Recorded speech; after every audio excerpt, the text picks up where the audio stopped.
السلام علیکم ورحمۃ اللہ وبرکاتہ۔ اللہم لک الحمد کما انت اہلہ فصلی علی محمد کما انت اہلہ وفعل بنا ما انت اہلہ فانک انت اہل التقوی واہل المغفرہ۔ آج کی تیسری مبارک رات سعادت کے ساتھ، برکت کے ساتھ،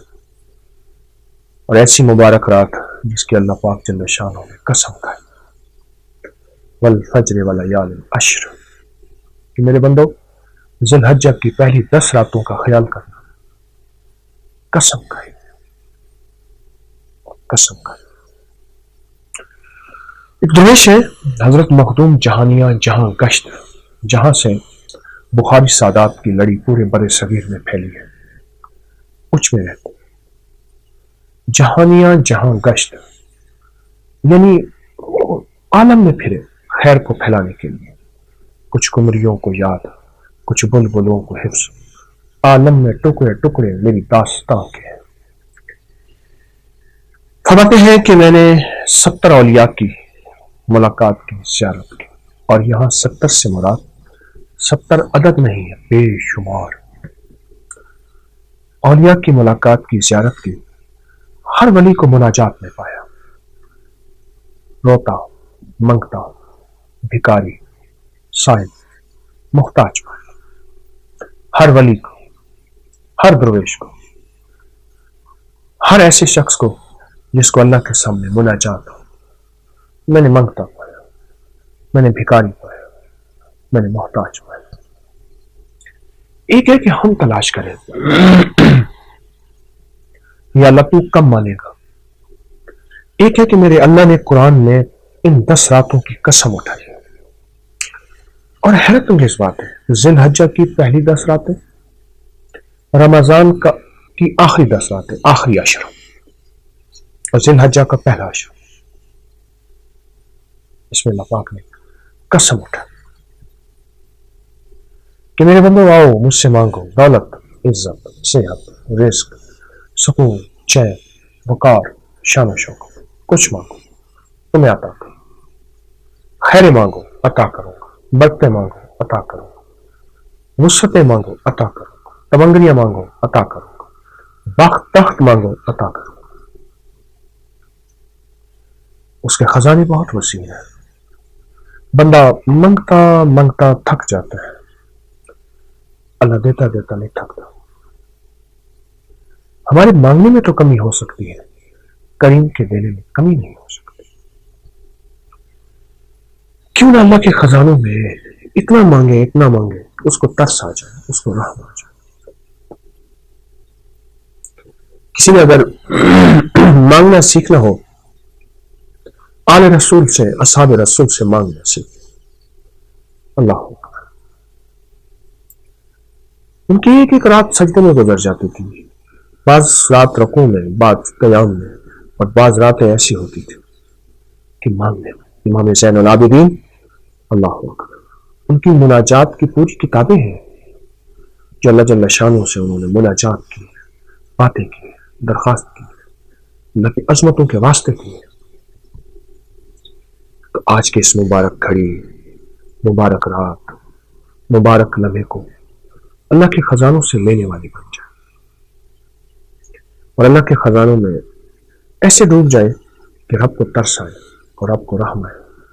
اور اللہ دنیا بھی دے دے، آخرت بھی دے دے، رزق بھی دے دے، صحت بھی دے دے، اور دوسرے لفظوں میں دنیا میں بھی سرخ روئی، آخرت میں بھی سرخ روئی۔ کیوں؟ مسلمان کے پاس 2 پیکج ہے، ایک مرنے سے پہلے کا ہے، ایک مرنے کے بعد کا ہے۔ مٹ جانا نہیں، مرنے کے بعد ایک پیکج ہے، یا جنت کا یا جہنم۔ تو آئے ہم دونوں پیکج آج کی رات میں لیں گے، اور وہ کریم ہے اور اپنے خزانوں سے دینے والا ہے۔ آج کا ہمارا ذکر آیت الکرسی کی آخری 2 لفظ ہیں، وَهُوَ الْعَلِيُّ الْعَظِيمُ، اور آج ہم پڑھیں گے یا علی یا عظیم، اور آخر 3 دفعہ درود پاک، ڈوب کے اپنی مشکلیں، اپنی پریشانیاں، اپنی ناکامیاں، اپنی الجھنیں، اپنے مسائل کا تصور کرتے ہو، ڈوب کے، پوری طرح ڈوب کے۔ اللہ پاک اس کو دیتا ہے جس کو یقین ہو، اللہ اس کو دیتا ہے جس کو